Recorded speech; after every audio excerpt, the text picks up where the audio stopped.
Nah, setelah selnya mengalami injury, mengalami adaptasi, kita belajar tentang inflamasi, kita belajar perbaikan jaringan dan regenerasi.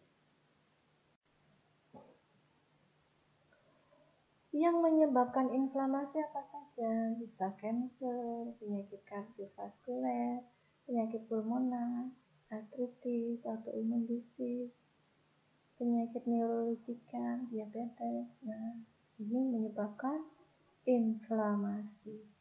Tandanya salah satunya adalah inflamasi. Ya. Tanda gejala inflamasi apa saja? Ada kemerahan, ada pembengkakan, ada apa lagi?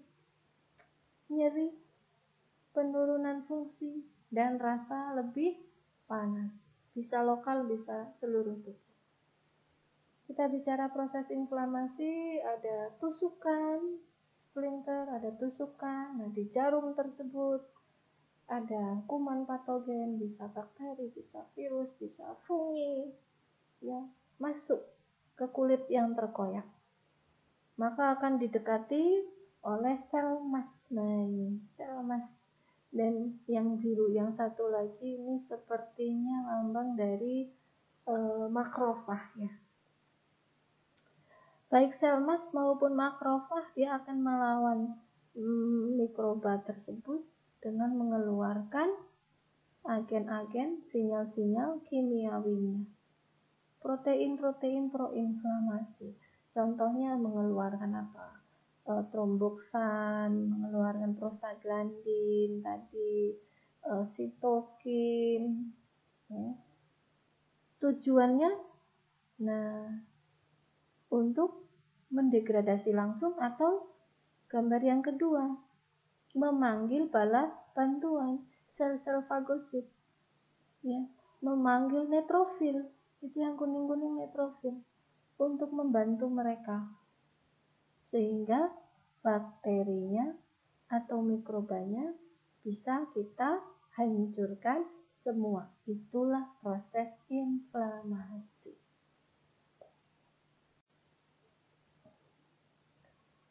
Nah, ini skema bagaimana ada injury jaringan bisa menyebabkan edema dan nyeri serta obat-obatan untuk mengatasi. Kita bisa motong di mana?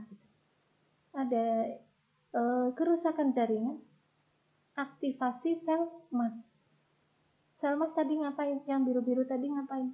Mengeluarkan sinyal-sinyal kimia. Contohnya apa?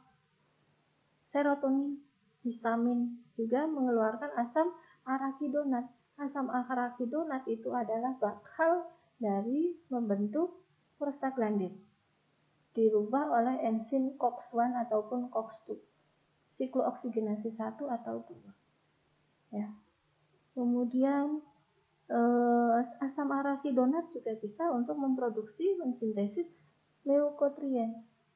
Baik serotonin, histamin, leukotrien akan meningkatkan permeabilitas pembuluh darah, sehingga porus-porus sel endotel pembuluh darah menjadi lebih renggang, vasodilatasi. Akibatnya di situ ada inflamasi, di situ terjadi edema, pembengkakan.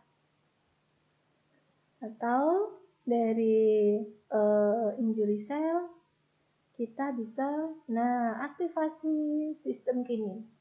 Aktivasi sistem kinin ini juga akan meningkatkan produksi prostaglandin.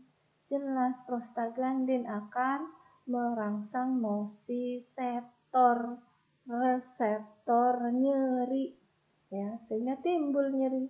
Prostaglandin juga akan meningkatkan permeabilitas pembuluh darah, akibatnya edema. Di mana obat berperan? Obat berperan bisa steroid untuk menghambat aktivasi sel mas. Aspirin untuk menghambat aktivasi kinin atau menghambat pembentukan prostaglandin dari asam arakidonat. Jadi menghambat enzim COX-2. siklooksigenasi 2. Jelas ya? Inflamasi bisa muncul karena tadi jaringannya mengalami kerusakan, infeksi, atau reaksi alergi. Ada 2 stage, vaskular dan seluler. Tanda gejala inflamasi: redness, kemerahan, heat, panas, pain, nyeri, edem, pembengkakan, dan loss of function, penurunan fungsi. Camkan baik-baik, tanda inflamasi itu 5.